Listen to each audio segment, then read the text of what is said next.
Hello, ladies and gentlemen. This is Michael Burhan for an episode of I Got Gameplay, and today I'm here with my good friend Chuck Weaselberger.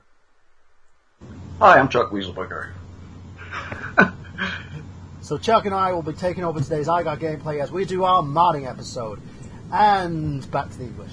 Now, welcome everybody. This is going to be a great episode. This episode is going to be hosted by Sean Michelin there. Say hi, Sean. Hi, Sean. I really want to say I can go dumb as fuck to this. Right back joke. Anyway, speaking also we have with us today as well, we have our very special guest back again, like the Renegade Master, people, bow to the people. He is Mr. Untitled Move Show himself, which is debuting in 2015, again this Sunday, and he is Mr. Miguel Leon. Hey everybody, I wasn't aware that I was a special guest. I consider myself a challenged guest, but whatever. Hey, you're special to me. So, thank you. And I need you, so that makes you special needs. Sorry. If you need now, you take away the biggest part of him. So, and also, as you can hear, that's Mr. Dave Wade, aka Lawn Boys Post 1975, on our show. Usual lot aren't coming on tonight because Jamie's fallen asleep. Xander has rain and thunder and is too scared to go near his computer. And everybody else is just sick. If you've basically had your Christmas and New Year's blues, you're probably feeling very, very ill right now. But I am feeling actually kind of cool. And the great thing is, next week's I Got Gameplay actually falls on my birthday. Nice. I will be actually recording it at 1 a.m, so it means that it would fall on the 11th of January, which is the day I was born, of course. So give me the birthday wishes next week. If you want to say happy birthday, join us. My God, you haven't even been born yet. Yeah, I haven't been born yet. Look at my driving license. I haven't even been born yet. Sorry, wrong so. I don't have a driving license. I know, it's bad. But let's go from that onto our little bit of gaming news and talk about exactly what's going on in the news this week. So, Mr. Miguel Leon, what's in the news this week? Well, I'm reading up on something interesting, to say the least. I'm going to see how I can attack this, because I feel like we're going to get people having responses to this. Are you guys aware of the internet personality Chris Chan? Yes. Oh, yeah. Oh, shit. I am not. Okay. All right. For those of you who don't know, Chris Chan is I can't even say famous, but he's got this awful fan base. Yeah, pseudo fame. He's got this awful fan base of mostly 4chan trolls because I think he's mentally retarded or autistic or something. But autistic. he's autistic. He is autistic. All right, he is. Yeah. He is an autistic, self-professed Sonic fan, and he's most famous for creating this awful internet comic called Sonichu, which is a combination of Sonic the Hedgehog and Pikachu. And he's amassed this massive fan base of people basically just trolling him. You know, not trolling him as in making fun of him, but, you know, so bad it's good hipster fans, as we'll call them. People basically baiting him on to continue. Well, he recently got into the news. He was arrested at a local GameStop in his state of Virginia for macing an assistant manager at the GameStop. Apparently what happened was he had been banned from the GameStop previously for defacing Sonic Boom paraphernalia because, in his words, he hates the fact that Sonic Boom, they changed the colors of Sonic's arms from skin color to blue. So he basically got banned from the GameStop for defacing a bunch of Sonic Boom, you know, advertising and whatnot. And he was recently arrested Did he just drop for penises on them? What was that? Did he drop penises on them? I have no idea. The articles I found, no one has officially reported on this in like any sort of news. It's mostly just been forums, but there's actually a video of it online on YouTube of him actually macing this assistant manager who basically was just trying to get rid of him because he was banned from there. And so he was arrested for that incident. Damn so right. not officially related. Have some fucking manners. What was that? I hate EastEnders, but I don't go and assault anyone who's in a soap opera. Do you know what I mean? Oh, dare you do this to my favourite character? I'll get you. Shake harder, boy. Sorry. Yeah, this is I don't know what to say about this. Like I said, it's I'll let the internet just kind of forum. You're asking for trouble, so that's my contribution to our news bit for now. I'm gonna keep looking around, see if I can find anything else. Dave, do you have any news I for got us? something interesting. Yes, Steam hits new record for concurrent users. Steam reaches 8.5 million concurrent users, which is impressive, and I know lots of people speak highly of Steam, but it's also kind of comes back to that little chestnut, which is the future is here, people, and you can kiss your physical media goodbye. I think this basically proves it. Well, in terms of Steam, if it were any other platform that was doing this, I would be wary, but Steam at least has put an initiative where they want to evolve, pushing for developers to allow for digital trading, where if you buy a game through their store, you can actually trade it to somebody else. They don't have to rebuy it. If you've got a key for it, you can trade it to somebody else and get theirs. They understand the whole pre-order and rebuying platform as a way of life, so they want to bring that into their system, but developers are saying no to that, so they haven't been able to institute it. But they want to evolve the whole. Yeah, that's good.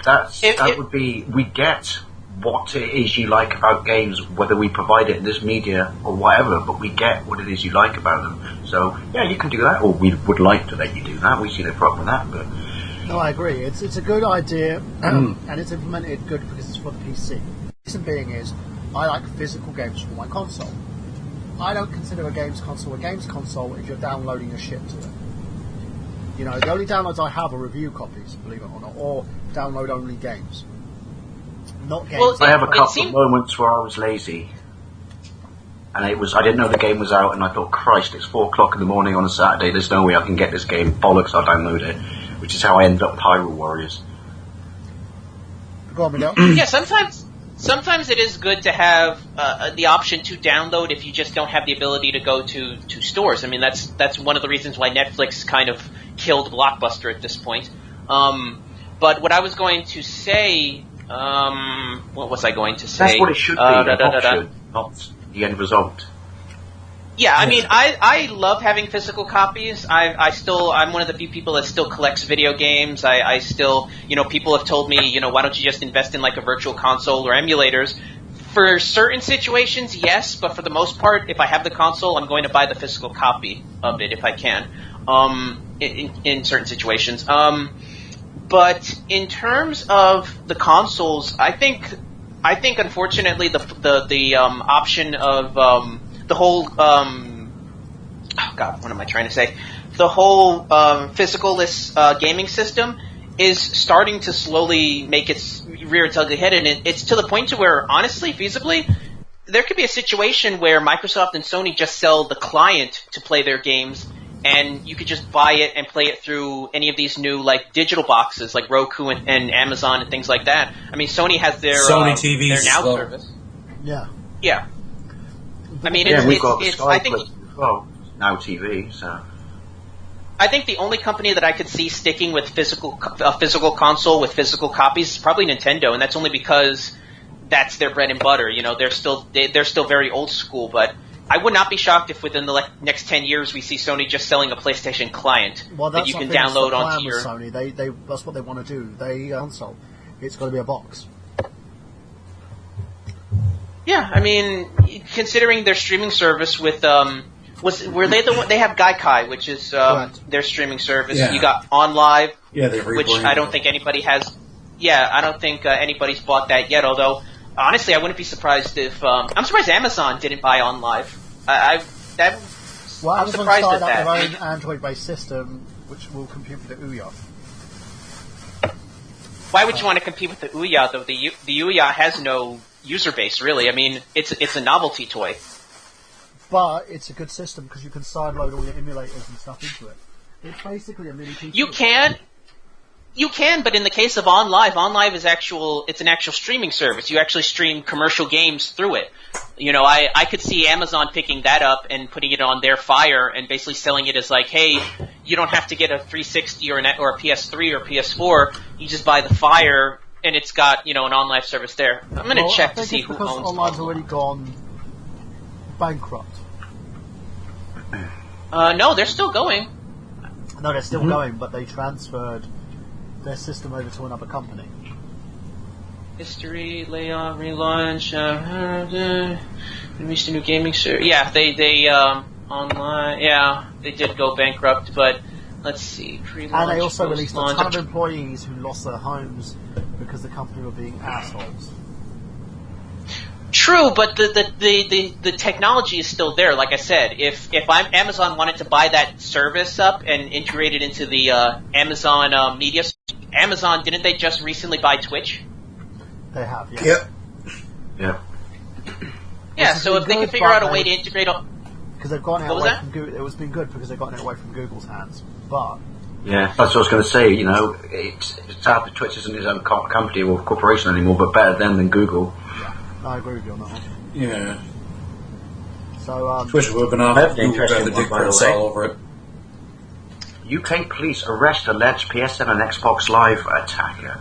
22-year-old who reports ties to the Lizard Squad was arrested by hackers. it's probably some wannabe hacker like- trying to make a name for themselves, getting fucked up the. Someone else was arrested by Finnish police, apparently, who is connected to it. Yeah. One to those people who rely on online play to kind of get your rocks off. It's only been a few fucking days. Shut the fuck up. Secondly, to these bloody idiots that are taking down PlayStation networks and Xbox networks. Why?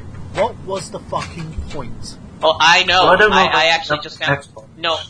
I don't know about the PlayStation 4, but obviously when you get your Wii U out of the box, the first thing you have to do is perform a fucking massive update because they won't work Miguel, out what's the the reason box. behind it?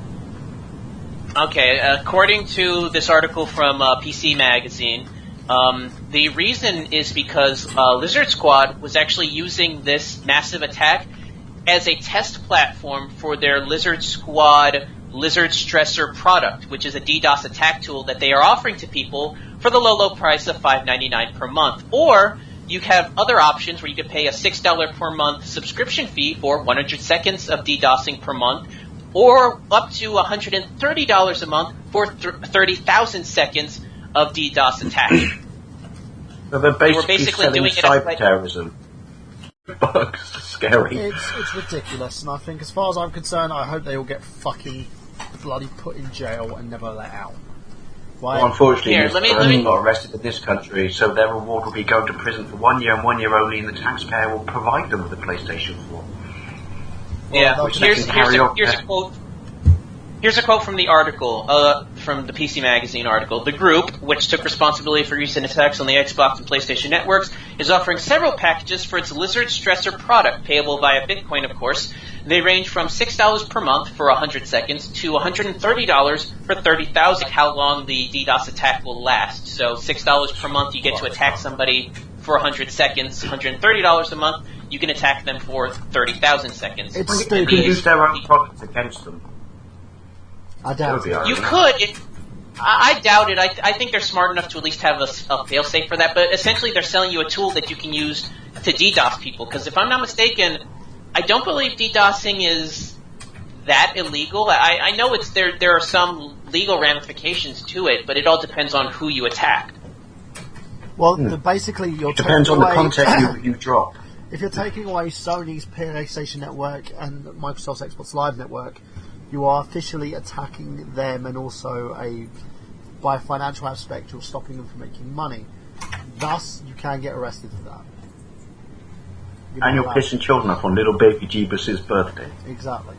Yeah, I'm looking at an article about it. DDoSing is not technically illegal, although anybody with a good amount of lawyers can twist it into something that is illegal. Yes, including acts of cyber terrorism. Now, Yeah. let's move on from that and go on to one big fuss that everyone was getting their panties in a bunch for. Tekken 7 dev clarifies that Lucky Chloe's Asia Euro exclusivity was a joke.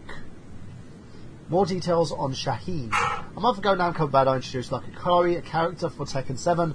Part of the Western community reacted rather badly to her design and attitude, and producer Katsura Harada responded, with a rather scathing remark for Western taste in video game characters by mentioning that Like a Chloe would be exclusive to Europe and Asia. And things didn't get many better as several media outlets polled on the controversy. Let me explain this to you people. They're adding a new character to a game, they're not eliminating any other characters. What the fuck is your problem?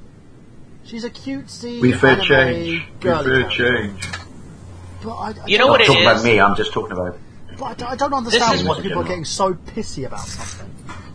This is what happens when a video game opens itself up to the bro gamer. This is what happens. Tekken, over the course of several years, has become a bro gamer fighting game.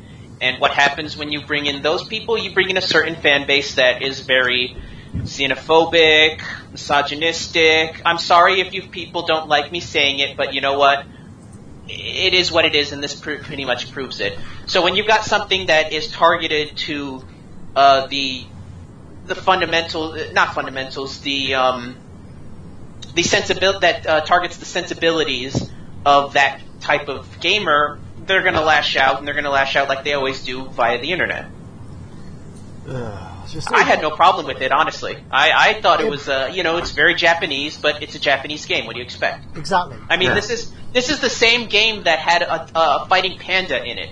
Stop, you know? Yeah, it's ridiculous. And as far as I'm concerned, it doesn't make sense why people are getting their fucking panties in a bunch over this.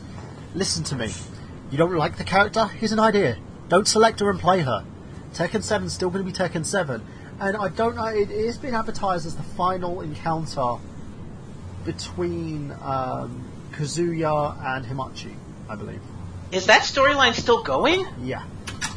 Wow, I remember when that game first came out. It's been like almost a 20-year saga, it seems like, almost. If I'm not mistaken, 2016 would be 20 years since that game first came out. It was first released in 2006, I believe. No. Tekken, the first Tekken? No, that was 1996. Yeah, 96. Yeah, 1994. Apologies, Japanese, 96. And then the second installment came, I believe it was around about 11 months after. I like Tekken 2. I That's actually the prefer 96. it over the second. Yeah, I actually prefer the second one over the first Well, one. for but those that's of just you me. out there Third who one's want to spicy, basically right? learn more about the Tekken series, there's a free-parter on it by a gentleman by the name of Cadicarus. Cadicarus. Cadicarus.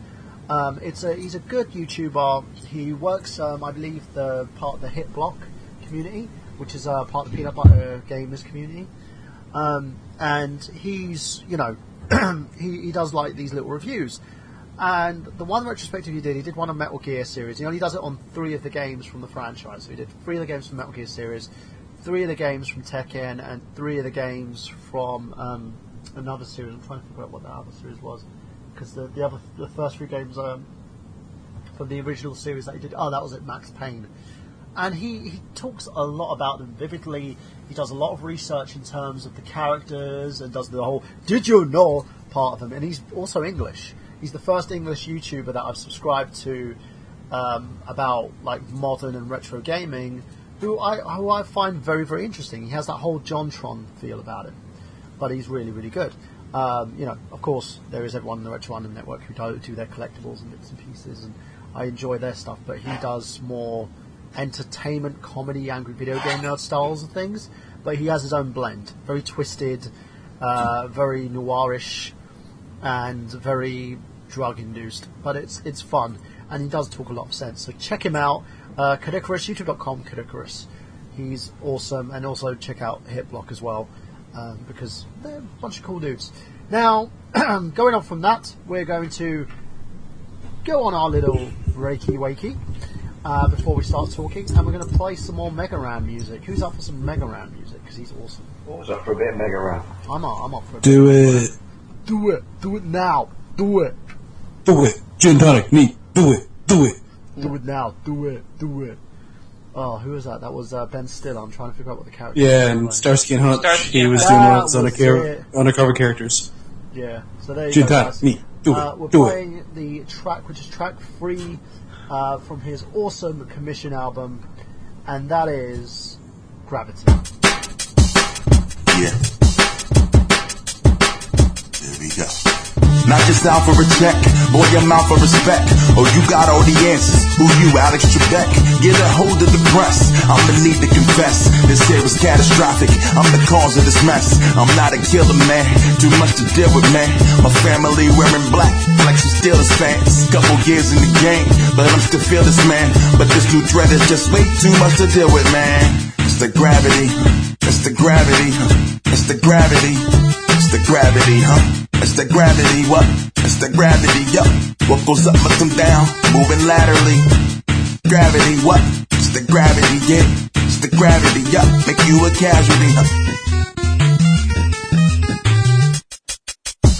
It's all good when you hot, it's all bad when you not. I take it with grains of salt when I'm back on the block. All the daps and the hugs, brothers showing me love, thinking that I'm above. But if you knew what it was, you'd probably pray for me and keep it straight with me. I ain't in no hurry, I need you to wait with me. It's about 8:50 and I'm trying to get straight with my schedule. I'm gonna be a bit late, but it's that gravity. It's that gravity, yup. It's that gravity, yup. Make you a casualty, huh? That gravity, yeah, that gravity, huh? What goes up must come down, we move laterally. It's that gravity, yeah, gravity. It's the gravity, huh? Make you a casualty.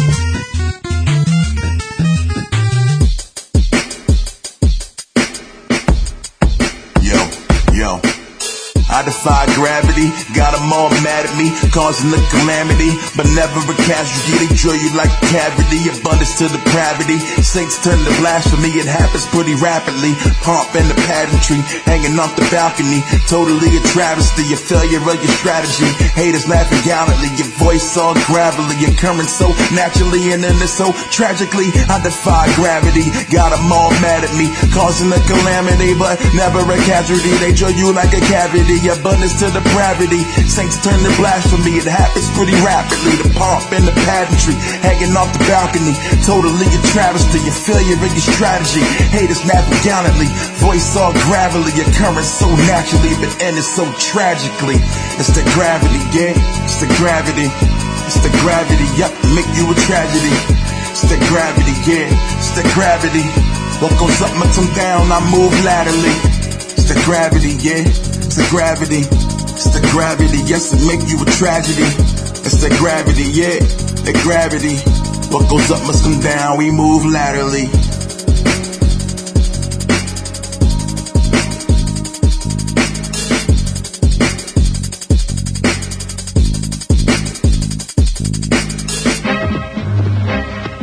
Keep your eyes open, Rush. I don't trust these guys as far as I can kick them. Kick 'em!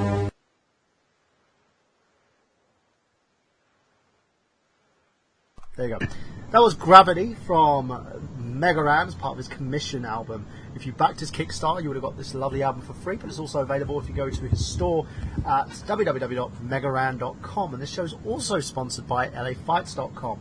If you go to Nigel McGuinness's Kickstarter page, check out lafights.com, which is touted at being an alternative in professional wrestling, 6 episodes series in the same vein as shows like Breaking Bad. It brings a whole new spectrum into wrestling, gives the boys a new place to work, and also provides you an alternative to shows such as the WWE. If you love professional wrestling, then please support this Kickstarter, because if it doesn't get supported, we will be given the same old crap that we've had usually, and you don't want that. Gives the boys a new place to work, gives these guys an opportunity to do something, and give Nigel a chance to try and change the industry. Because in the end, if you don't want pure wrestling, if you don't want to give wrestling that chance, that shot in the arm that it deserves, then what's the point of watching anyway?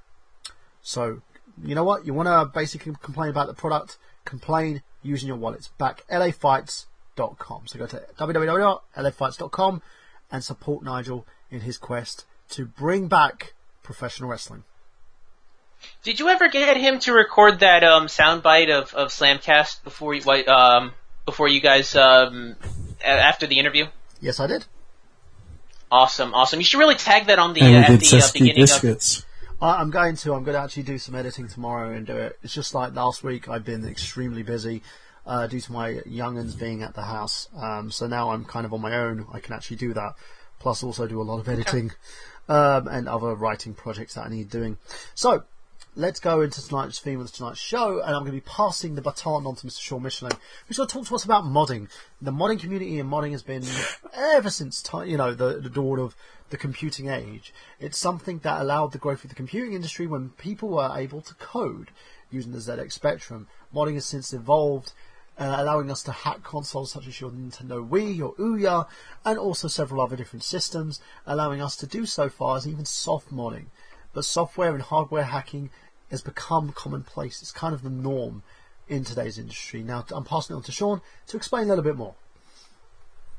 Well, I mean, you got your different areas of modding as well. Like, first people assume when they hear mod, they assume mod chip, like the Xbox 360, the original Xbox, the PS2, etc. They were all, chipped so they could play burn games, as people put it. But as well, there are other mods you could do. Like, I seen one very interesting episode of GameSec, actually, where Joe Rutherford sits down with a fellow that he's known for years that does video mods for retro systems. Like, he showed how to do an S-video mod for both the Genesis Model 2 and a TurboGrafx 16.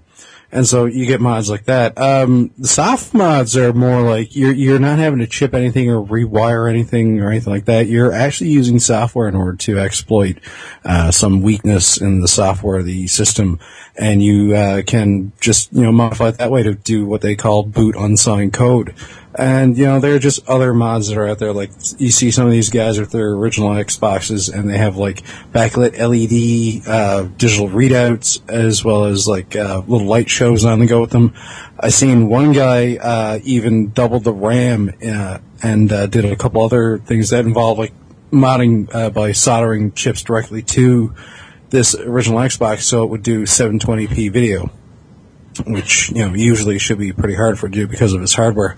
But I mean, yeah, and a lot of popular systems. Usually, people think about modded systems. They think about like the Wii, which is easily soft modded, or the original Xbox, which now is easily soft modded. It used to be that you get a Xbox Live Stealth chip or something like that, and the PSP as well. PSP is very popular for people who like retro gaming because you can do emulation on there with Homebrew, which I'll get into later as well. Mr. Lomboy's post here has a modded Wii, I believe, actually, that has the Homebrew channel. Yes, and I love and adore it, and it's the one system where I had to keep one system over everything else, simply because of, lots of people don't realise that once you mod your Wii, it's a pretty good all-round, I wouldn't just say gaming or emulation system, but actually entertainment system, because there is obviously a internet TV service of sorts on there, where people have, like, Family Guy running 24/7 and stuff. Did you mod it so Showcast. Did you actually mod it so you can play DVDs on it? Yeah. It's not bad, actually. Nice. It's 480, but, it's like watching a regular DVD player, to be perfectly honest, unless it's one that doesn't upscale. Yeah, and I also, I modified it to run all my games off of a hard drive, so that I could basically install my entire Wii collection onto one hard drive and just play it off of that instead of actually using the discs. It's a great saver for people who have kids. That's all I'm saying. I did, we'll talk about it a little bit later, but I modded my Wii for genuine reasons and not to play pirated games. Well, since we're swinging our rods around in terms of our mods we have for our consoles, I honestly can't say I've ever been into the mod scene, but I recently made use of my old PSP because for years it just wasn't doing anything. Why I was mostly using it as a music player until I got a phone that can, I can store music onto. But within the last year or so, I've actually been soft modding my PSP. Like you said, the soft mods are where you don't actually put any sort of hardware on it. You just download a custom firmware, and it's actually so soft that you can actually turn off the custom firmware and just run it as a regular PSP. But I modded it so that I can download old PSP games, some emulators and stuff, because the way I see it, if a console is past its prime to where the games are now considered abandonware, you can get away with emulation. I think. If they're not selling the games in stores anymore, you can download them because they're technically abandonware at that point. Yeah, that's true. I actually even got the TVO cables for my PSP there. My 2000 is... It's got the soft mod where you permanently rewrite the firmware, so actually it sticks. So even if you take the battery out or whatever, it's still hacked. It's 6.60, I think, is the one now. I had mentioned it before. If you have the Go, you could actually even mod it to exploit the Bluetooth on it, so you can sync a PS3 controller with it, which is pretty cool if you output it to a television. But I mean, like, hands up, who has at least sat down for like half an hour with a modded Xbox? I have. I've got a hard modded Xbox that was bought for my dad as a Christmas present from one of his friends, and he passed it on to me when he passed on. And it's modded so it can play old arcade games, ColecoVision games, Super Nintendo games, Mega Drive games. Has a host of emulators on there, and it's also modded so that it can play Dreamcast games, believe it or not. So. That's pretty cool. Something shocking to admit, by the way, people. I've never owned an original Xbox. I never Me did. either. Mine It's on my got list of passed down stuff to me. get. Mine got passed down to me, but it's a great little system. And I've seen also, Sean, you wrote an article on replacing your memory card with a USB. Yeah, there's a mod that I came up with. You take the original Xbox controller and it has those two memory card slots. What those actually are proprietary USB ports. You can actually find the pinouts on many of the pinout websites. And what you do is you just desolder all the pins out of one of the card readers, and then you can just bodge it up with a little bit of hot glue and that, and resolder with some wires. You can put a female USB port in there, and you can just plug a thumb drive in and have the Xbox formatted as a memory card. Or in the case of what I did, to go along with a companion tutorial in another article that I'd written, shows you how to mod the original Xbox by doing that mod and then just use a thumb drive and Splinter Cell. I actually have a little thumb drive that just has the mod files on it, so I can do it for people. I just take over my controller in the game and thumb drive, and I set them up in that, and then I have a disk image there and go through Samba and drag on a disk's worth of emulators and that, and away they go. Tell us a little bit more about what other mods are out there, because I know there's Retro Unlim, before we basically were like a website. There was a company called Imu Unlim, who was hosted by Stephen Richards, and they used to have variations of certain games. They were the first site to actually have the proper rip of Mario 64 that was actually ripped from the cartridge on the N64. They uploaded that, and the amount of downloads were impeccable. But a lot of the modding community tend to play like old games as well. And for me, it's my way to get my arcade fix. If I can't find a game on the virtual console, if I can't find it in stores, and it was an arcade game that I wanted to play, and the only way to find it, basically, like Shinobi, for instance, Shadow Dancer, the arcade port, the only way to find it is basically to download a Mami emulator on your Ouya and play it from that. That's what I've been doing. Yeah, there's some games that you can't really get a hold of because there never were physical copies. Golden Axe 3, I believe, for the Genesis was that way. You cannot find a physical copy of it. Yeah. It was a Sega Channel game. That's exactly it, and you can't find these games anywhere. So when people basically sit there and go, "Oh, you know, emulation is bad," okay, you got to think about the fact you got to think about a few things. Firstly, is the game obtainable in any other way? Can you purchase the game legitimately, not a repo cart, not purchased via a third party, not a hack? Can you purchase it legitimately? No? Can you purchase it for a reasonable price as well? That's is valid. Is it available via a virtual console in any of the stores? No? Then I don't see a problem. You know, in my opinion. Well, we're also taking a different angle with this. We're talking about emulation. Sometimes the simplest reason that people mod their consoles is for region locking. I know I know, for instance, I have a buddy of mine that has a modded old-fashioned PS2 just so he could play his copy of Marvel vs. Capcom 2 that he bought in Japan. He bought a copy cheap over there, but his console didn't work, so he modded a PS2 just so he can play that. I mean, it isn't even a situation where you're trying to rip anybody off. You're trying to play games that maybe aren't going to be available here in the States, but you want to play versions of them overseas. I mean, how many games? We can do a whole episode on games that have never made it overseas, but you know, that's one of the reasons why it isn't even to steal anything. Yeah.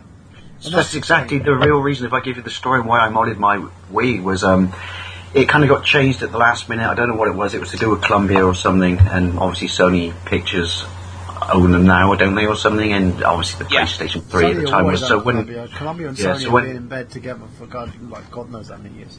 So when Ghostbusters was coming out, and it was coming out to the Wii, and I was super excited because obviously it was like a PlayStation 2 port, but actually has a really, really good, decent, motion controls.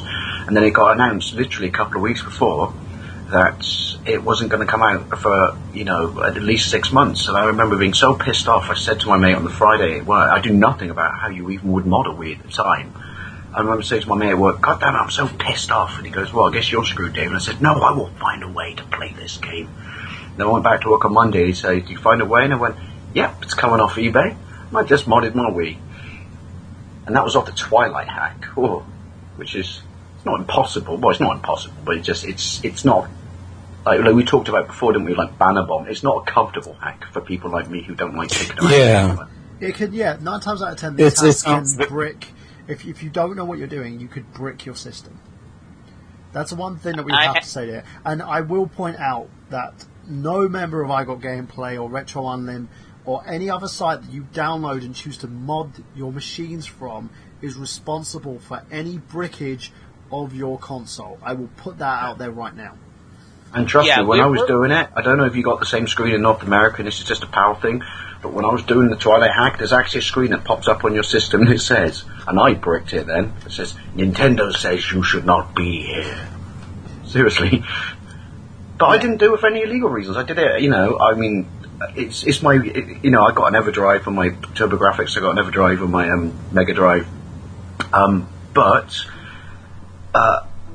what I like about my soft-modded Wii was, I'm sure it's probably a little bit more portable than, people like Xbox and shit, but I ever have to go to like a hotel for a couple of days or something like that, then I take that, because the sheer amount of stuff on it means I can still get my retro fix without bunching around a bunch of consoles, if you know what I mean, so... But yeah, I did it purely so I could purely import Ghostbusters, and then I imported Tatsunoko versus Capcom. Yeah, because there's two variations. The UK American port, some characters have been removed. The Japanese port, you get every single characters apart from the new characters that were released as part of that. Who wants to play as Frank West? I mean, seriously, come on. But no, I modded it for that because there was no sort of Street Fighter equivalent of Marvel vs. Capcom on the Wii at that point, or any decent Street Fighter game on the Wii, and it was a year before it came out in the UK, and I thought, bollocks, I'll have that. And so I imported it. Dave, as an aside, did you ever see the Tatsunoko vs. Capcom official fight stick for the Wii? Yes, I don't own it. I would love to own it. It's a Woody in a can. Oh. And I even don't ask me how. I did it with a massive amount of walkthroughs, but I had to because I can't read Japanese. I completed Monster Hunter Tri, the Japanese version. Ooh, nice. That was a lot of work Very nice. and a lot of reading. But. Well, I kind of want to bring up. I don't know if you plan, if you have a setup for how you want to do this episode, but I do have one question I want to ask you. You said you've done hardware modding before, Sean? Yes, I have. All right, I have a question. I'm thinking about modding my PC case. I'm thinking about cutting. I'm trying to cut a hole in the top of it so I can implant a speaker. What's the best way to cut through a metal PC case without damaging it? I haven't found any specific ways of. If you've got everything gutted through, your best bet is either get a hacksaw, drill the holes in each corner, and start off with a little hacksaw. But you can, if you got access to a jigsaw, like those little things for so riveting my out external fan, actually. Yeah, you can get a hacksaw blade for them, and they'll just zip right through that. Back in the day, I overclocked my PC so much that you could actually see heat distortion coming out the back of it. So I did what you said there, Sean, which is I drilled 4 holes, got a jigsaw, cut it around, bought an external fan that I ran off the floppy drive's power, and had a chunky switch on the outside I bought from a Lecky store just to turn it on because this thing was running so over its needs, like heat-wise that, And so, that's what I did. I remember that. It wasn't pretty, but... Is it possible to do this with a Dremel? Because I honestly, I don't know if I'm going to ever have... What was that? Yes, you can. Just go buy yourself one of the little tubes of the cutoff discs, and just very slowly across the length of it, you just dry out your lines and just follow your line with it, and after a while, they'll just cut right through. You might want to get the tube in case you might accidentally twist a little bit and snap your disc, so Yeah, just have a few of the little cut-off discs. They're not expensive. Most hardware stores have them. There's usually even a Dremel section in some better hardware stores. I might have to check that out because I've been wanting to install an internal speaker into it so I can use it more as a media box. Because I tried to have some people over to watch some movies, and I realized, wait a minute, I don't have speakers for my computer. I usually just use headphones, so I'm going to probably do that soon.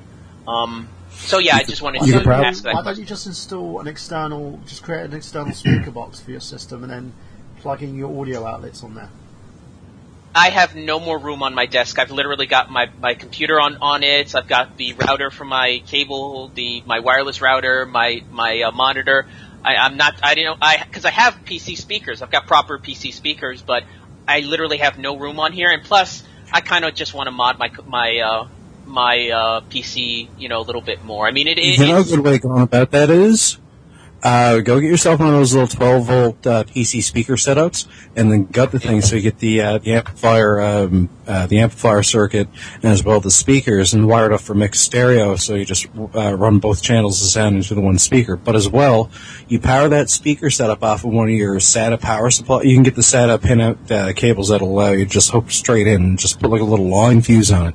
But you could power that on and have an actual little speaker with a nice volume on it, and put a nice little aftermarket speaker in there, so you got your amplification circuit for your sound with adjustable volume in that, and probably some alternate volume audio controls, and you can put a nice speaker actually in it. Then go out and shell out like $30-$40 for a decent car one or something. Well, no, I gutted one out from an old computer case, like the little speaker that plugs right into the motherboard. Oh, okay, yeah. I was going to do that, but that's not a bad idea. Because I've got really old PC speakers. I could probably gut those and maybe see what I could do in terms of installing them into here. But yeah, I'm going to have to think about that. Yeah, if your power supply is Molex, even better. You can just go buy a little Molex connector then and just wire it off of a couple of you can find the pinouts for what a Molex pinouts do, the 4 different wires. But yeah, you can totally do that and then have adjustable sound and everything on it. Another example, nice. Modding. I was actually just watching Ben Heck. He took an original Xbox and a monitor screen that made like a portable Xbox One tablet. Yeah, Ben Hack is great. I mean, he really is one of those guys that if you've never seen Ben Hack, he does some amazing things. He pretty much was the guy that popularized the idea of taking consoles and making them portable. I mean, you see that now with a lot of these aftermarket consoles that have screens and you can just plug an SNES cart into there. This guy was doing that like at least almost a decade ago. When YouTube first started, his videos were up on there, how-tos on how he did this. So, I mean, he really, in terms of modding, I'd put him up there in terms of a name you need to know if you're really serious about getting into any sort of modding there, and then just look up his stuff. Yeah, I was seeing his work in the late 90s, early 2000s, in the old days of the internet, and it was his portable Atari 2600. And he did that. Oh, when he redid it and refined it with all of his current equipment that he has and things like that, just made it even more streamlined, and it was like nice little, just take your cartridge and just jam right in the top. Oh, definitely got a little bit of mahogany on when you think about that. Yeah, there's some great portable mods out there. In terms of the way we wanted to do this episode, do we want to get into maybe kind of the early days of modding and kind of where the whole modding came from? Because I'm just kind of reading up on it, and I've got a few things I want to say about it, if you don't mind. Well, I can tell you why the PlayStation comes down to the same reason as my Wii. I had a Japanese PlayStation, and I could do disk swaps, but it was taking a toll, on the system. And then I found out about this mod chip thing, and at those days you only needed 4 wires on either side of the chip, and it was a piece of piss to do, and I modded it, and I think it might have almost been a wake-up call to power producers, that people were hacking power games and selling them in the market for like £2 a pop. But the whole point where it was cool was you'd have like this intro running that looked like it was on a Commodore 64, and it would say, do you want to play 50 hertz or 60 hertz? And so all of a sudden people were just modding it, not because they wanted to buy pirate games, but they were sick and tired of having really shitty, poor ported PAL versions of NTSC games that were boarded and ran slow. So everyone just started modding it. Then all of a sudden the actual main sort of Sony distribution suddenly realized, oh shit, possibly we should actually get our devs to actually do proper ports to the UK and stop shafting them. I know it was big everywhere, but I'm pretty sure the reason the original PlayStation mod chip in this country was so big was people were sick and tired of playing widescreen versions of the game everyone else got at 60 hertz.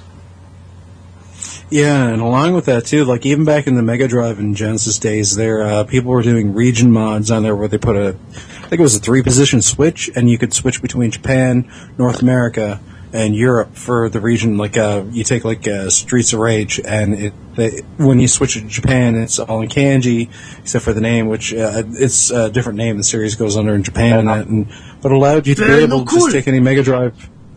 Yeah. Pretty much. Yeah, that's what it was. But yeah, you can play them on any different.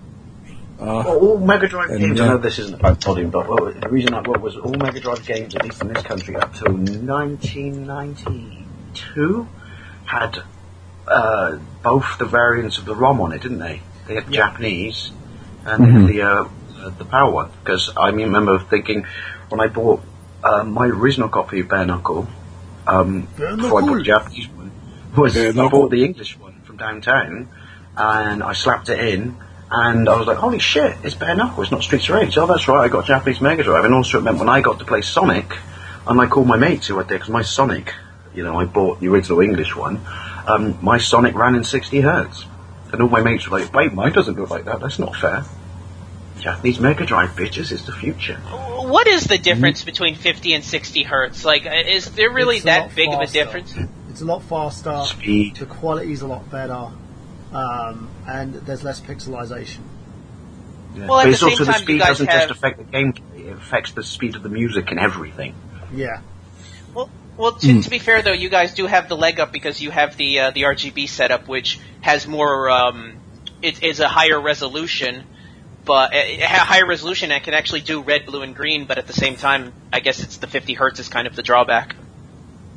Yeah. Or Scarp 21 pins, as opposed to 3 or something carrying it. I believe you guys can do 576p as opposed to 480p, which is the NTSC standard here in the U.S. I remember I was reading up on it because I was looking up ways to mod the N64 because I heard the 64 originally was meant to have SCART playback, but they took it out at the last minute. But if you have an older generation, like first gen N64, you can actually mod it so that it outputs in RGB and SCART. And it actually, from what I've seen, looks really good. Like if you've got a TV that has SCART capabilities, if you mod your N64 to do that, it really does boost the quality. And all our HD TVs still have it as a standard. What's interesting though is, and this is not a them and us in UK versus North America, but PAL is technically a superior TV signal, but only when it's done properly. And the problem with that is it's done properly for television was, before digital TV came out or satellite came out. But with game companies like Sony, the UK became an aftermarket thought because they thought, well, everyone's going to buy it anyway, we'll just badly port the game. So they actually optimized them for PAL, which is when you see some of the PAL optimized games, they run better than the NTSC versions, but only in the hands of someone who actually bloody cares about doing it. We have a nickname for NTSC in this country. It's just one of those stupid little, when English people have a pop in North America. But do you know what the nickname for NTSC in this country is? What is it? Never the same colour twice. That's cute. Yeah, there are all kinds of output mods and that. Was it? I think actually the Genesis and even the Master System of that, they all had RGB output as default if you had the corresponding cable. Yeah. Yeah, the first and second versions, not the third one, not the little tiny box version. Yeah, Majesco made that.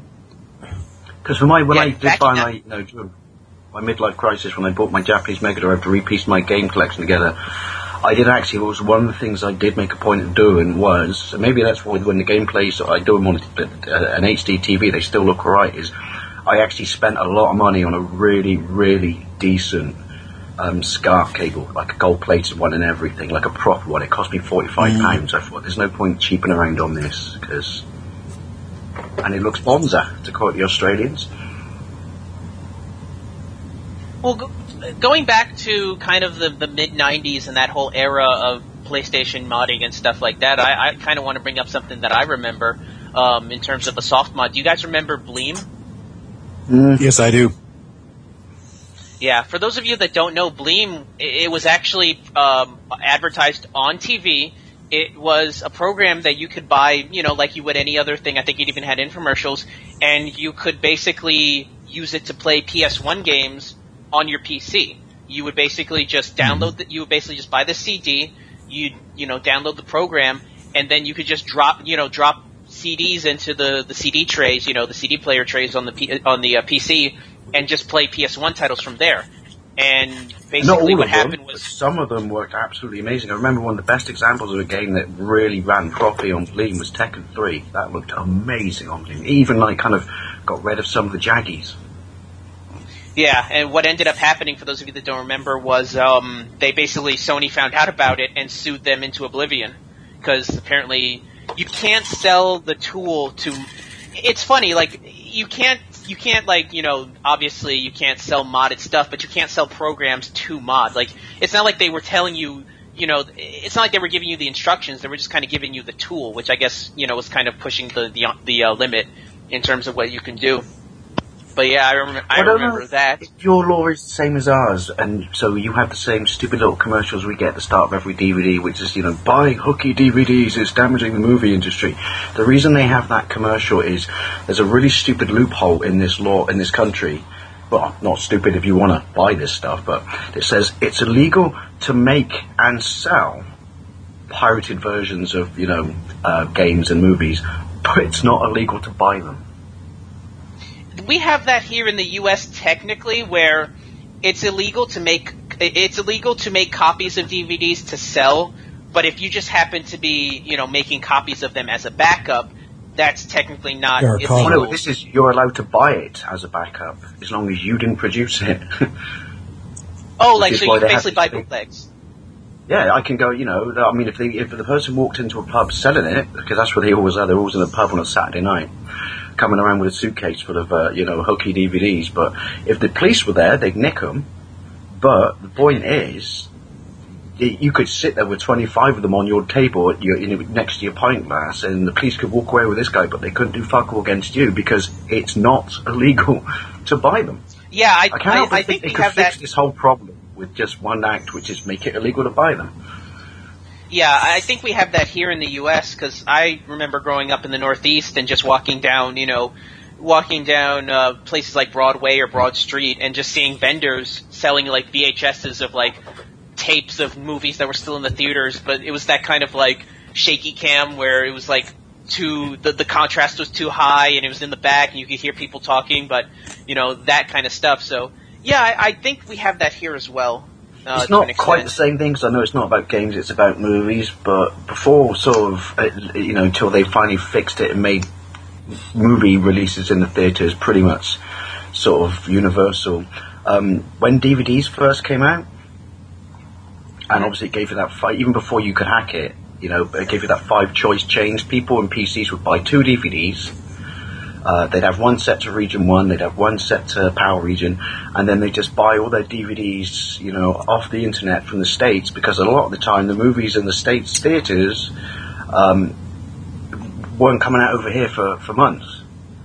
And so people made a lot of money off making hooky copies, but they were good copies because they use an SVCD lead, SVHS lead, into a video recorder or something, and then they'd a video recorder that could handle it, and they would actually do really, really good copies of it and shit. And I think that might be one of the reasons where you could say that this gap in the market is what brought universal releases everywhere. Was I think someone somewhere in some motion picture houses just went shit, right? Because we released that 4 months before them, but there's no stoppage, or there's no ban from them buying the Region 1 disc and running it.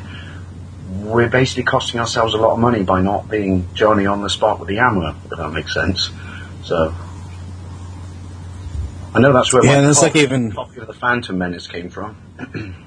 Phantom Menace. Yeah, that was down in history, one of the most pirated movies ever. I believe so. Yeah, for a long time. Yeah, because that was on a Laserdisc too as well, so some people do that sometimes, transfer Laserdiscs to VHS and just sell them on street corners and that back in the day. Yeah. I'm not saying I did it, but I'm not going to lie and say I was extremely happy when a bloke offered it to me in the pub, and I just went, I'll have that. I'm not waiting. The only I'll time, see it in the cinema when it comes out. the only time where I'm weary about that is if transferring it from one medium to another hurts the actual product in general. Because I've got friends of mine. I think Xander Scullion actually turned me on to this. He gave me the instructions on how to rip Dreamcast games. And one of the things I'm noticing, I haven't actually attempted it because I've not been successful, but one of the things I've been reading about was one of the problems with that is the GD-ROM format that the Dreamcast games were on are slightly bigger than the CD-ROMs. I think they run about 1.5 gigs compared to the 700 megabits for a CD. So what ends up they're happening... dual-layer CD. You go ahead. Their GD-ROM's a dual-layer CD, so it's twice the capacity of a regular compact disc.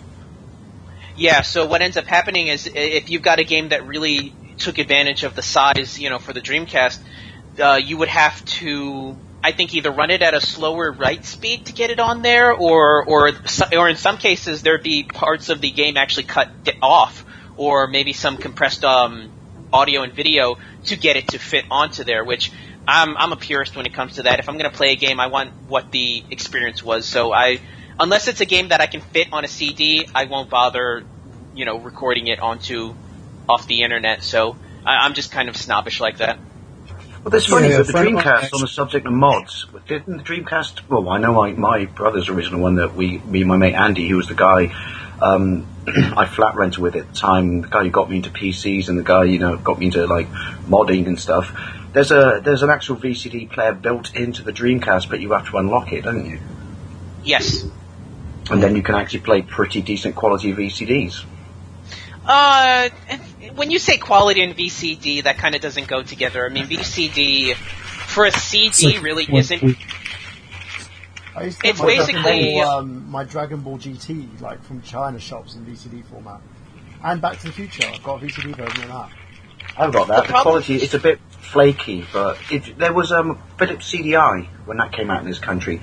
They for a while actually, and I had Star Trek 4 of it, and I've watched it on my Blu-ray player that upscales it. But it depends on who did it. But Star Trek 4 came. I'm not just picking that because it's Star Trek. I'm picking it because it's the only one I have that's that quality compared to all the ones. Because people still forget that in Asia, VCDs still outsell DVDs, and Yeah, I have the Voyage Home. The quality on that for VCD is absolutely... I'm not saying it's anywhere near as good as DVD, but it's absolutely fantastic and clearly above VHS.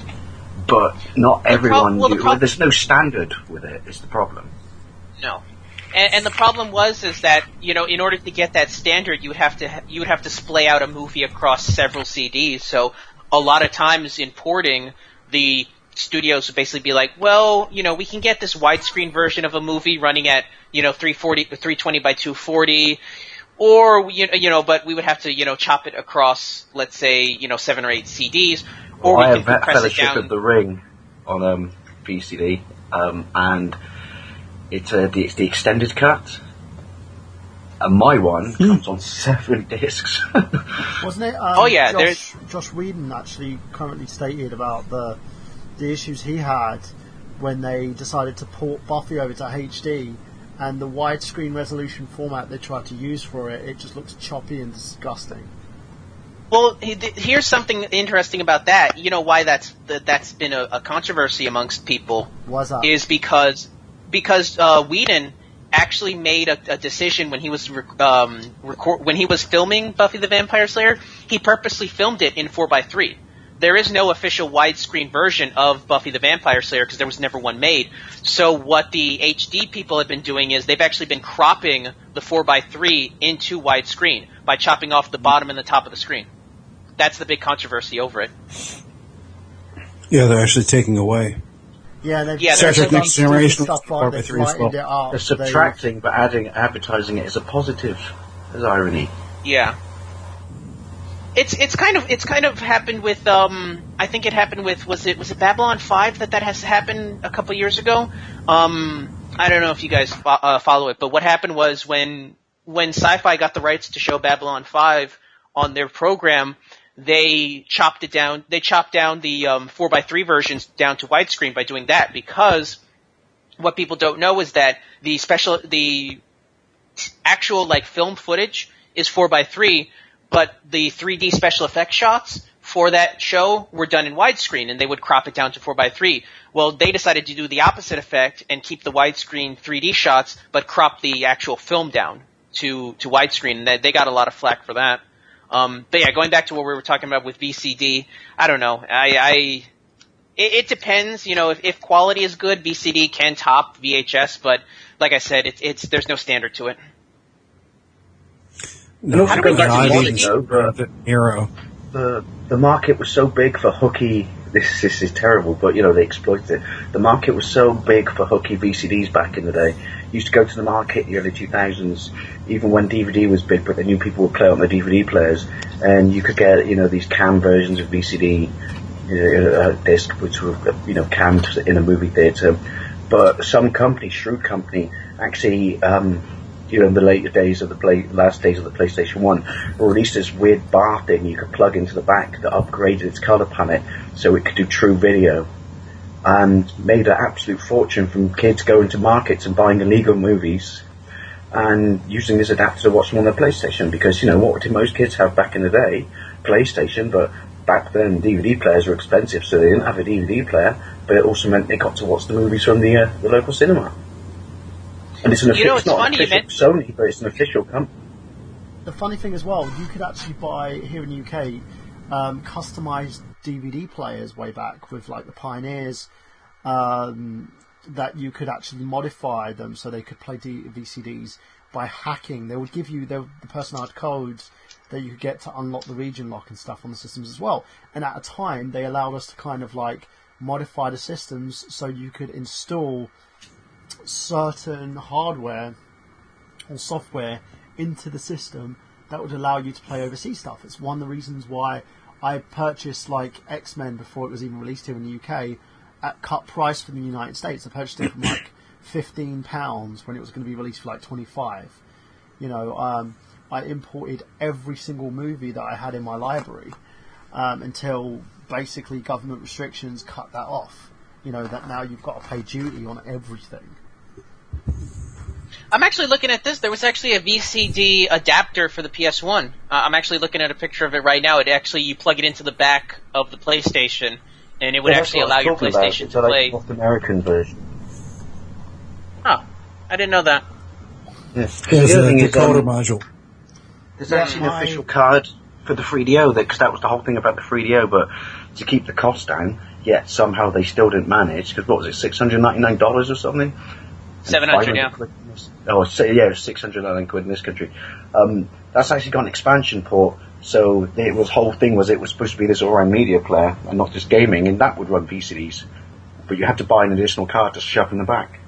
Yeah, the same thing in terms of your PCs. You could purchase unlocked, region-locked, like DVD expansions that you could plug into your PC so that you could play like region-free DVDs. It was a great system, and it was something that was very highly utilised back when in my younger days. Well, I don't know if it was the same in North America, but in this country, when PCs, if you built them yourself, got slightly more affordable and weren't the preserve of rich businessmen who didn't want to play games anyway, that was the route back then. I mean, DVD players now, you can pop into Walmart and buy one for £17. But back then, DVD players were ridiculously expensive. So you either did that, or you bought yourself a video card, and you bought yourself a 90 quid, DVD drive. Because mine was my first DVD player was a 6-speed Pioneer that I used on my PC. And and then the Power DVD came out, and you could hack that, which is obviously software. And that was the original route for most people in this country to get onto DVD, because it was so Just really expensive. quick aside of that, I was into the store here called A.R. Rossi, and they're selling these little $30 DVD players. They're component. They're also PAL and NTSC. Are they called Malata by any chance? No idea. I think they just use some weird store brand there. When I lived in Canada from Radio Shack, before they stopped calling it Radio Shack in Canada, I bought something called a Malata 393 that was a ridiculously cheap DVD player. compared to some of the, you wanted one that would region convert, because the problem with PAL is it's not about region free, it's a TV signal that's completely different. It has to be converted to work on NTSC. You can't just flip it like we can with yours, if that makes sense. And yeah, we walked into this Radio Shack, and me and every other expat in the company, once I said, oh my god, I just bought a $49.99 DVD player called the Malata 393. And it was the size of almost one you would stick in your PC. And you go, what's so good about that? And it says, it plays all this shit you want from England. And every single expat went and bought it. I think all my entire company cleared that store out in lunchtime. Oh, Jesus. It cropped them a little bit weird, but you know, it was kind of cool, because this is like 2006, and so at that time, that's when people were buying weird boxes and converters and doing all kinds of workarounds. And then this tiny little DVD player came out that actually said on the box, didn't even hide it. It said, for all intents and purposes, it didn't even have to say you have to hack me or anything. I play POW out the box. And look how fucking cheap I am. And then after that, I just remember writing home to my mum every week and saying, here's a list of movies I need to pop down to Asda and buy for me. Because we got 28 days later, way before you guys did. Yes, and it was same thing with Taken. It was kind of the reverse. So I remember when I got that copy sent over to me, and I was like, look at me, people, look at me, I have this movie you have yet to see. Who wants to come around my house?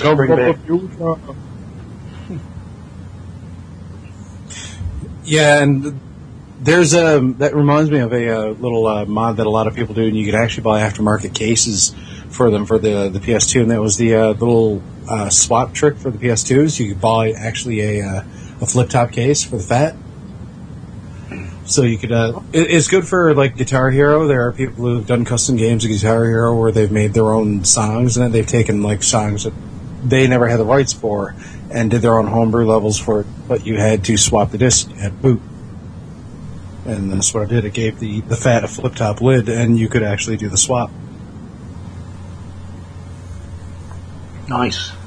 I know, going back to modding on consoles, my first mod, I don't know if you guys had this, that I did for my PlayStation 2 before I actually soldered a chip into it, which was a lot more difficult than when I had to solder one into my PlayStation 1. I can remember that. I'm like, hey, no fair, 16 cables? I want 4. This is complicated. And I remember looking at the board that I had soldered on, thinking, that looks like a picture of the Earth from space. I don't like that. It's nice. But I had a very interesting radio tuner in. You could plug an FM radio tuner into your PlayStation 2, and the disc that it came with it that you had to use to boot up, and it was a genuine software product. Just someone realised you could do this, and this is why everyone bought it. But the disc you used to boot up the software to actually use it, why would you want to use your fucking even then your PlayStation 2 as a radio? I don't know.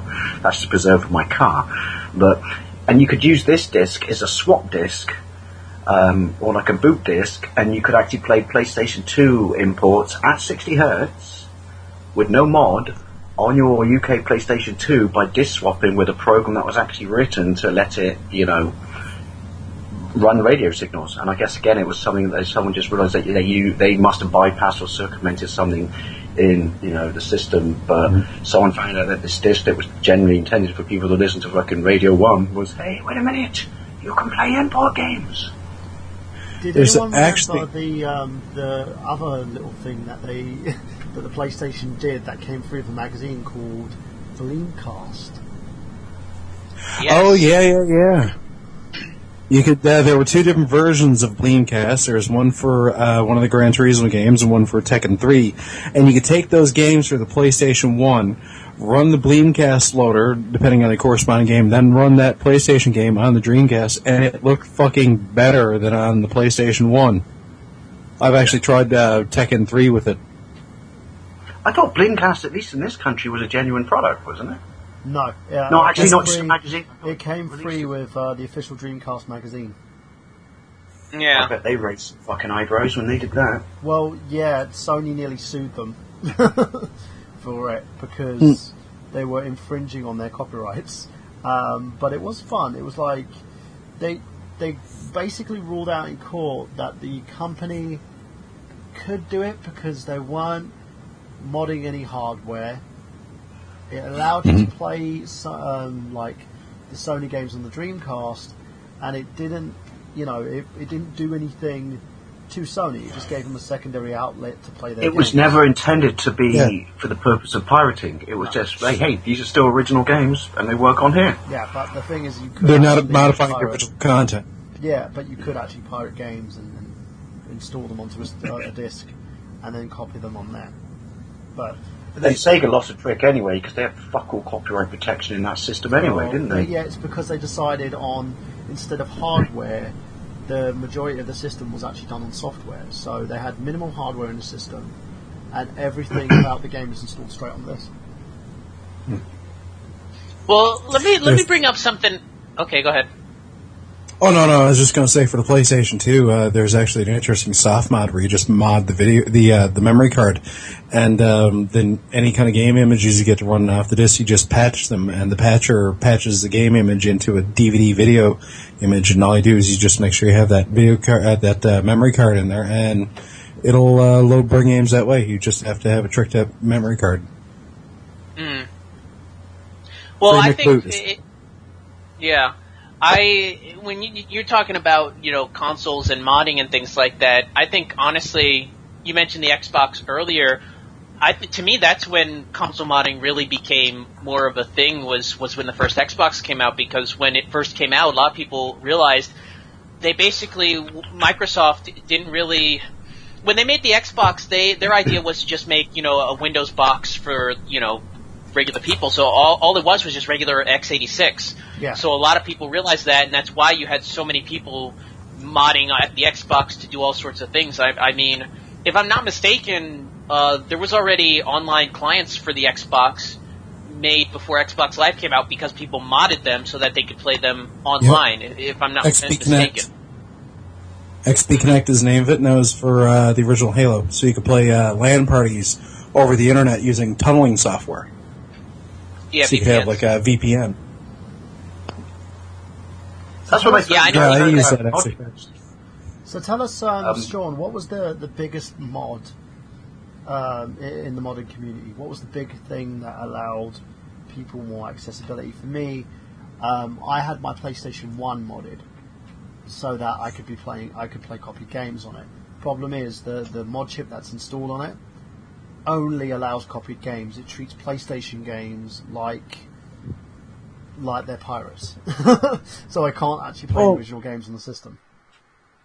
There are guys like the Wii. The Wii was where a lot of people reference the original Xbox, but the Wii is actually really where the homebrew is, because there are guys that set up Linux distros that can run on this thing. They Media Player, actually, when you do the homebrew channel mod on there, there's a media player that actually can do like YouTube and shoutcast streaming. It can play Samba shares, meaning that it can access remote share called stuff. the Christmas media player, which is the stupidest name ever, but one I use by choice.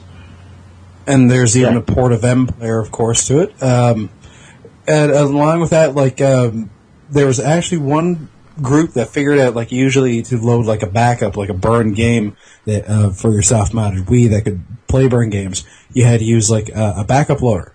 Somebody came out with a patcher that patched all the loading CIOS files, so you could play burn games straight out of the disc channel. So as well as GameCube games, you just take the burn game and just load it, and even doing custom backgrounds like you do, hard drive loading of games.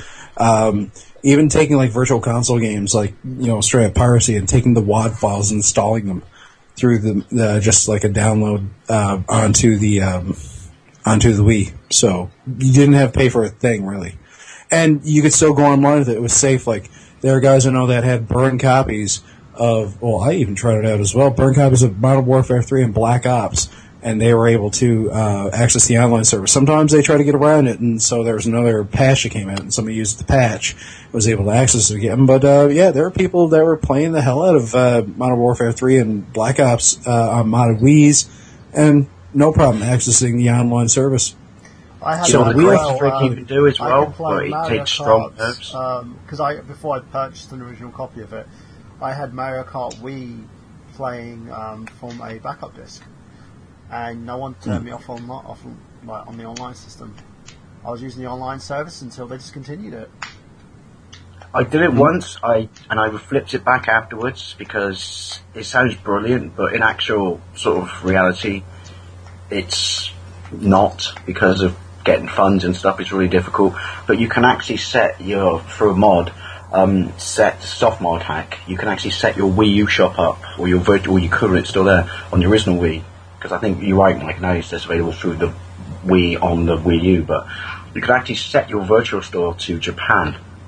Yeah, you can do it. There's a way that you can actually I don't know if you can do it anymore, but you used to be able to access your PlayStation 3 American and Japanese accounts. So if you find like a local place in the United States, you could put that address in, register an account in the United States, and play a downloaded game, or even buy credits from websites, so you can have like an American currency or use Japanese currency, and you can purchase those titles. And because your PlayStation 3 is region free, you can play any downloaded title from Japan or the United States and pop it onto the system.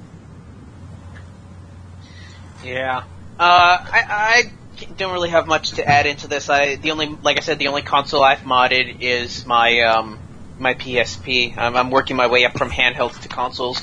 Although I did see a really simple DIY mod for the PS2 to play backup games, so I might have to look into that. But if we're talking modding, there is one aspect that I've been really getting into that I kind of want to bring up, which is modding games. I don't know if that's something that we were going to bring up, but that's something I kind of have a lot to say about that. Homebrew games, yeah. Actually, for me, it's actually different. About a month or two ago, I was going into my Steam account, and I was looking up some of the games that I played, and I remembered that I had bought Doom 3 a while ago, and I was sitting there, I'm like, yeah, this game's good, but it really doesn't hold up in terms of, old, the tech behind it. So I looked online, and for about a week or so, I was downloading, testing out different graphics mods, different physics mods, different things like that. And I've got it running to the point to where it looks like, the re-release, when they re-released Doom. It's got all the different, bloom effects. It's got, they fixed a lot of the normals. It really does look like a modern game by comparison. This is a game we're talking about that came out 10 years ago. So I started doing that with a bunch of my other games. I re-downloaded Morrowind because I have a hard copy, and I downloaded a bunch of mods for that. I was going to do it for my copy of Vice City, although I from what I've seen, you need a special tool for that, so I'm a little bit weary of that, but I may end up doing it for that. But I'm really getting into modding games, really for the purpose of just, updating them. I'm not doing them to hack the game so much as I want to make them look better. There's some games that still play well, but just look like garbage by today's standards, Well, there's several hacks that the modding community have done with, Super Mario World, for instance, old retro games. There's a variation of Mega Man. Lunar Magic. Yes. There's a variation of Mega Man called The Last Battle that's currently out that you can play on any emulator, or even download it into your SNES emulator, and it plays amazingly well. PlayStation versions. There's the one of the most popular games to hack at the moment is Minecraft. The amount of modding that is done in that game is so expansive, it's ridiculous.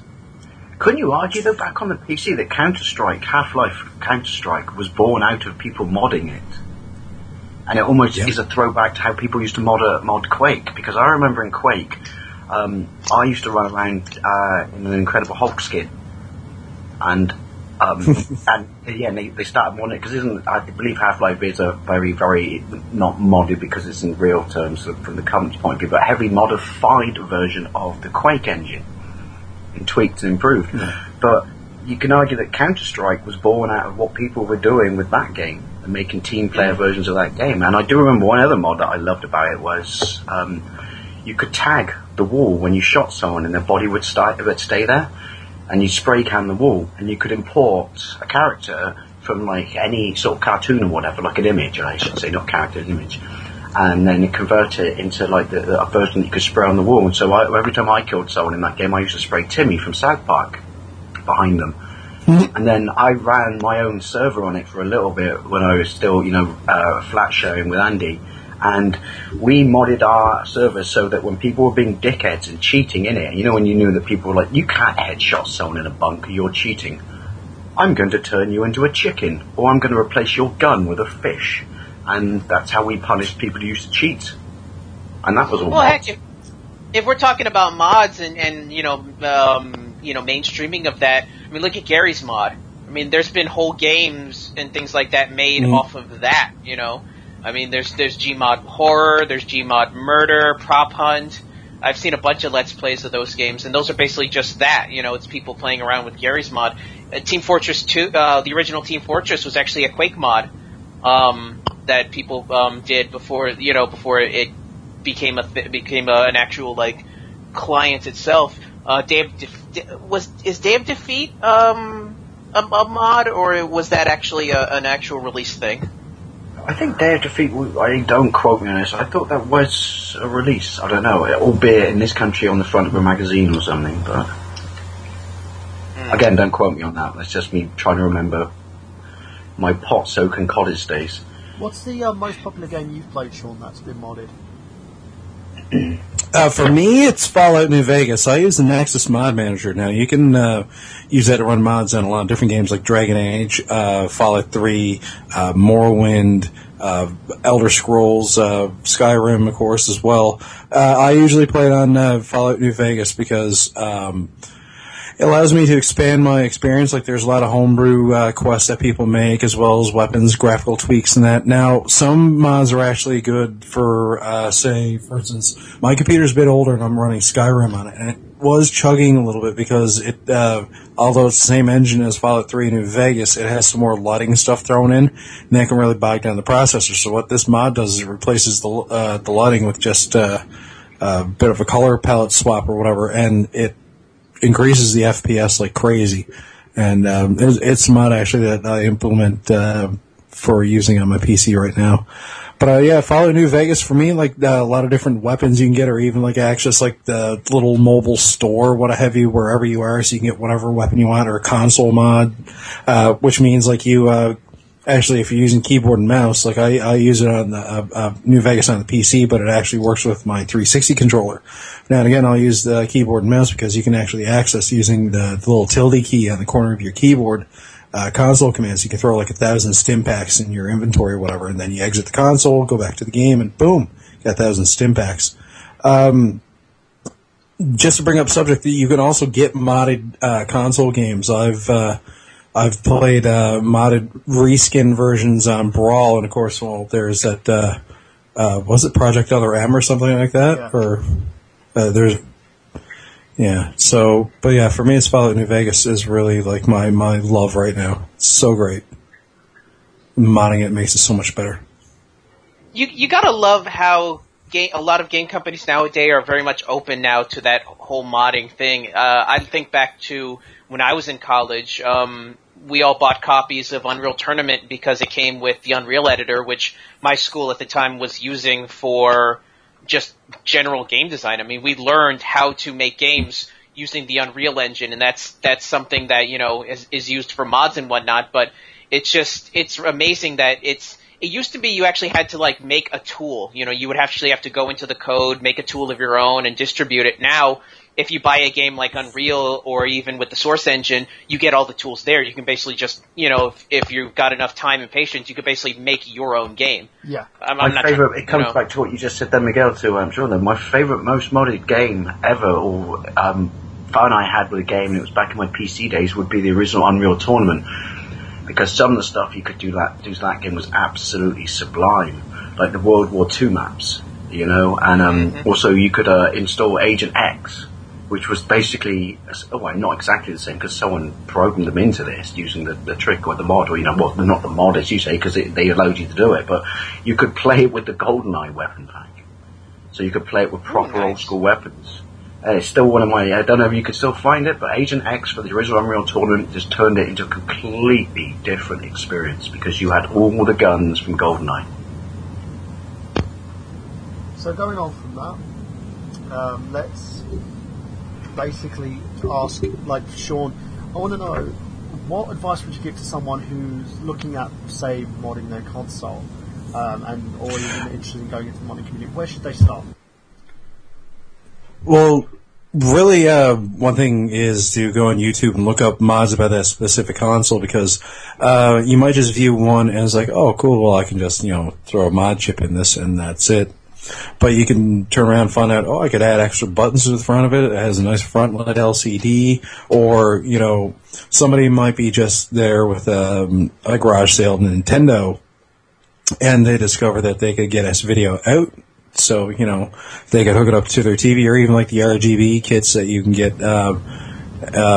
But, really research your stuff through YouTube, through forums like After Dawn. After Dawn's great. Instructables. I'm on Instructables. I show how to do that modification to the memory card slot on the controller for the original Xbox. But, I mean, there are 1,001 different modifications for video game systems on there. And like I just said, S-Video is one of them as well. You can buy this little... I found about it in, I believe, Atari Age. Atari Age has some good forums as well, and it was the composite converter for the original 2600. Well, it was a 4-switcher that I had, a 4-switch Woody, and I put AV ports on it as well. So not a very hard mod. I bet the ladies loved you. Sorry. Well, damn right, 4 different settings. There's also modification sites you can look at as well for modding your Nintendo Entertainment System. I know there's some people who've modded theirs to make a Nintoaster, like the top level. Nintoaster is probably one of the most popular ones, basically because it was made popular by the Angry Video Game Nerd. Richard actually does a video, and he shows, it's a half-hour video, and he transferred it from VHS to digital. It's on his channel, Vomits, on YouTube, and he shows how to make a Nintoaster. Complete with wiring diagrams. Adding to what you said, Sean, which is, have a look around and know what you want to do with modding, because do it because you want to, and like I said, I had a very specific reason for modding, and it was never for piracy. It was because it allowed me to import, obviously the Wii's now in its dying days, but it allowed me to play access games. No, I didn't do it to play pirate games. I did it because it freed me up to access the software library that I simply wasn't entitled. There is a genuine reason to modding. Not everyone mods because it's all about, free games. A lot of people do. They want to see what else they can do. Like I opened up my 3DS, to change the screen on it when the thing was originally broken. I opened up and fixed several different game consoles. I'm currently fixing a PS3 Slim, trying to get that back in working order again. A lot of people do this because they want to do something. It's a challenge. It's a challenge. Well, it is brain stimulated. For me, there's a mod. Sorry. Well, I was going to say, for me, one of the big reasons why I'm going into just very, cosmetic mods for my consoles is I just want to make something that's my own. It's like, it's not enough for me to just have, a Dreamcast controller. I want to see if I can get I want to see if I can install you want to personalize something and stamp yourself on it, don't you, basically? Yeah, I want to see if I can get a new analog stick on there, or new face buttons, or it just could be something like that. You want to make it your own. You want to have something that no one else does. I mean, heck, I am going to be buying an aftermarket analog stick that's a digital analog stick for my N64. It's one of the later years aftermarket parts that is more akin to the GameCube analog stick. I'll be investing in one of those soon and seeing how it fits on my N64 controller. It's just something to have that no one else does. Yeah, I'm gonna. I have to say, one of the cool things about modding was, particularly which my console of choice for modding would be the original Wii, and now we know you can do that side of your Wii U with it. Is the homebrew channel? It is just one of the greatest things out there. Just you're bored, delve into the homebrew channel. You just find something to use, and whether it's that fake fire scene in the background. To make it all Christmassy and shit. But I love that.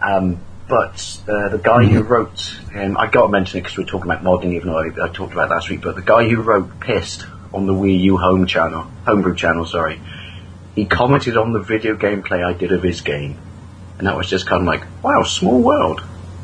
Bloke from the homebrew channel. The modders from the Wii, the homebrew channel stuff, they always used to promote homebrew games. So they used to do top 10s of the best homebrew games out there currently. I don't think they do it anymore, and I know they've kind of shut up shop now. That's why we don't see a a modding community in terms of the Wii U at the moment because they've just Homebrew stopped. channel's still running, by the way. I know, but it's still running, but they've literally just stopped making any more progress. Like a company like communities like Team Twizzlers, for instance, have walked away from it because it's not because the challenge isn't there anymore. It's just basically because Nintendo have kind of just went, do it again, we're going to sue you, And it's sad. I think Nintendo should be very open to the homebrew community. I think any company should be open to the homebrew community because this is where you're going to find your next talent. Sony, I think, has been kind of allowing it on the PSP as well because there's homebrew competitions now every year for it. Yeah. I've actually tried out a few of them. One was almost like it's a first and third person like little spaceship kind of shooter, and it's kind of like Star Fox in the way that it has that view from behind the ship. It was really good. It's a totally new game engine called Luna Dev Open Game Engine, and it was really, really nice. I've still got it on my PSP 2000 there, and I play it now and again. What's it called? Because I might want to download that. Actually, let me break out the PSP here. Oh, let me unplug it. Yeah, let me know what that is, because that sounds kind of cool. And there you go, guys. Yeah, You're looking at basically modding your GDP. consoles. GDP. Mine's body. Okay, GDP. GDP, okay. If you're looking at modding your consoles and modding games, there are various communities out there that you can actually go. We'll make sure that we can compile a list on nerdgenius.com so you can check them out. And basically, good luck. And again, DCMU's a really good one. we are not responsible for anybody bricking their consoles or systems. I have done a couple of tech geniuses, including one where I talk about modding your game controller for your Xbox 360, just replacing the faces and putting new system parts on it. A friend of mine actually modified his so his 4 buttons were shell casings, bullet shell casings.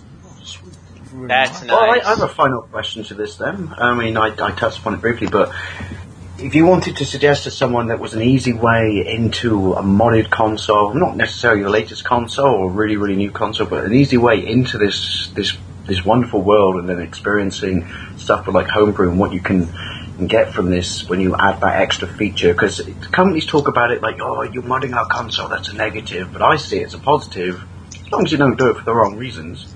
You're lost in the hardware because it's. My dad used to mod his ColecoVision every time the thing broke, or you needed. I love the fact that you can't say that word properly. Sorry. ColecoVision. Thank you. Coleco.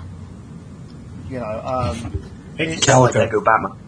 It's one of those consoles that my dad used to do everything he could to modify he used to modify the system, he used to modify the parts, so it could work better. So I don't see what the problem is. I would say a good entry point if you just want to fill, because I'm not, that technically minded or anything, but a good way to me, like I said, to find your way into it would be if you get your hands on, they're super cheap, cash converters sell them for 25 quid, but you need the original backwards compatible GameCube Wii, and that's a brilliant way, because the homebrew on that's still live and relevant, and so is all the streaming TV stuff on it. So forget the fact that it's now, a previous system. If you mod a Wii, you've still got access to a wealth of material, emulators, media players, all kinds of crazy stuff. And that would be, to me, the easiest and least fraught way, if you don't want to go through hardware, into the great big genre or world that is modding. It is because in terms of it does a lot for you. Same with the PSP. A lot of it is done for you. It's not done. You don't have to do much, you don't have to touch. I know a lot of people like myself don't like to solder things.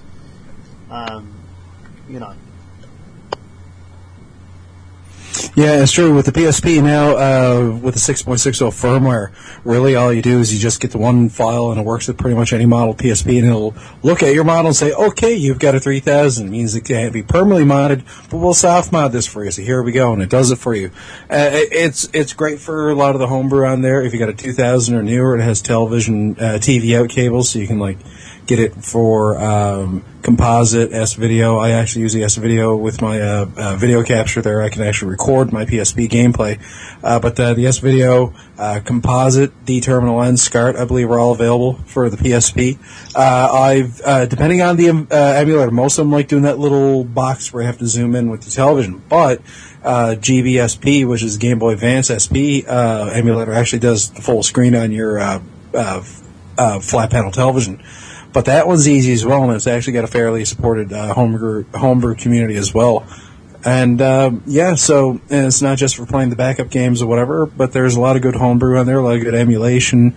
So if you don't want to go as big as a console like the Wii, the PSP is a good way to go with for a little quote-unquote console that's portable as well. So there you go, guys. And that's basically our show on modding. Hopefully you enjoyed it. If you want to find out more, make sure you just Google the various modding communities. We'll compile a list on www.nerdgenius.com. And also, if you want to see a rehash and have more of Sean talking about modding, you can make sure that you put a request in for another episode, and we'll make sure we do it for you. Now let's go on to the plugs. Mr. Dave Wade, where can we find you? Oh, just about to nip off to the bathroom. You can find me there because I got a slash and board that'll drown a donkey. But that aside, you can find me at Lawnboys Post, YouTube /Lawnboys Post 1975. If you like your retro games, you like a little bit of discussion, some random waffles, and now the new home of The Other Side of Burn the Boy, where we pick our question for the week and then answer it in our live stream, Burn and the Boy. That's where I am. And then once again, we're going to plug it, but sorry. I think it went really well, Mike, and I enjoyed it. And thank you for the wonderful response, people.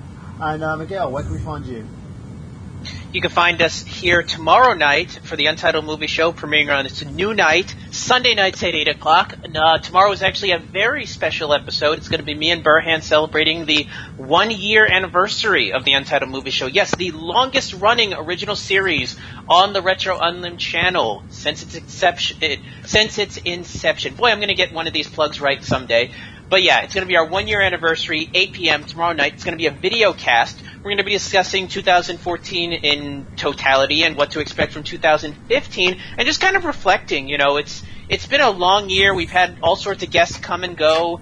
It's going to be fun. And Dave, trust me, I'll be name dropping you a couple times because, buddy, you're one of the Hall of Famers. In March. I've got a week off in March, so hopefully I can come back for a Sunday in that week. Oh, definitely. And in terms of the following week, which I just realized is Mr. Burhan's birthday. So what a way to celebrate Mr. Burhan's birthday than talking about the Resident Evil series. Yes, we're going to be discussing the Resident Evil movie franchise, all 5 films. We're going to be doing a retrospective on that next week. And so far, he's on the docket to make an appearance. I'm going to see if he's still available. I'm going to keep, with him. But we may have a special guest on there. Usually we don't mention our other channel unless it's in negative ways, but we're doing a positive here on this one because joining us for next week's show, hopefully, the host of the Dace Man Show, Chris Dace. He'll be joining us to speak about the Resident Evil franchise. I love Dace. I think Dace is Dace and the Dace Man Show. They did a huge solid for me. They put me on as one of their best special guest hosts of 2014. So I enjoyed that. Can I make a random comment about Resident Evil, by the way? Which is this. When I went to get my kebab tonight in the kebab shop, because they actually have a TV, and I did actually say to the bloke behind the counter, dude, I don't know if playing Resident Evil is a good idea in a shop that sells food. Just saying. But yeah, speaking of Dave Wade, we're also going to be debuting our third man on the January 11th episode. Can I say who it is? Yeah, or has he already confirmed? We're going to be bringing back a former guest who was on there. He's going to be taking the third wheel. Former host of the Rudy J. Ferretti Show, Rudy J. Ferretti. He'll be coming back to the show and taking that third spot. He'll be debuting on the 11th because, tomorrow's show is a very special episode for me and Burhan. So look into that. Keep it locked on here, the Retro Unlim channel for the Untitled Movie Show. Tomorrow night's a video cast, 8 p.m. I shall listen to it, obviously not live because I'll be working, but know this, I will listen to it, and I will miss it. And both shows, this and every show is on the youtube.com/unlim radio. If you want to basically chat with us, you can do by just going into the live chat as the show progresses. Mm-hmm. And you'll be watching us because it's going to be a video cast. I actually tested out my camera today, and it ended up messing up my computer a little bit, but I think I figured all that out. So hopefully we won't hit any sort of issues moving forward tomorrow. Of course. And you can find me on youtube.com. Can you link it on my channel, by the way? My Facebook page, sorry. So when I come home, I know to watch it. youtube.com/TheNerdGenius. You can also find me on www.nerdgenius.com. We have an episode coming up of a rather British review where we're going to be reviewing WWE 2K15. That will be done by tomorrow. I know we keep saying it every day, but it will be done by tomorrow. With myself, Brandon Ligon, Nick Horacek, reviewing the game. It's going to be a pretty interesting episode. And also, I will be reviewing Smash Brothers after that, and then Bayonetta 1 and 2. So make sure you check out the Rather British Review. Getting great reviews by people. People are loving that format, so I'm enjoying doing it. So as I'm enjoying it, I'm going to continue doing it. And now let's go on to our host, Mr. Sean J. Michelin, who will sign us off. So Sean, where can we find you? You can find me, usually bounce around on Facebook, Sean J. Michelin, of course, but as well, I do have my fan page, Dietlist79. It's also my YouTube channel, Dietlist79. And as well, besides that, I'm also on Instagram, and I'm also on Instructables for the subject of this video game system modding. I've actually got a couple of tutorials on there to tell you how to hack an original Xbox, and as well mod your controller so you can use thumb drives in lieu of memory cards. I'm going to be doing some videos soon with. I've graduated from modding, and just for right now, all my retro gaming is done on my Raspberry Pi, and I'm going to be showing how to do the new version 2.3 installation, as well as all the ins and outs of running things like PlayStation 3 or Xbox 360 controllers. And besides that, I will be showing off a hardware mod. I'm going to be front light modding my Game Boy Color soon, so keep an eye out for that. But we're going to close it out here as I'm hosting, along with Mr. Michael Burhan, Dave Wade, and Miguel. All I have to say is, I got gameplay. Have you?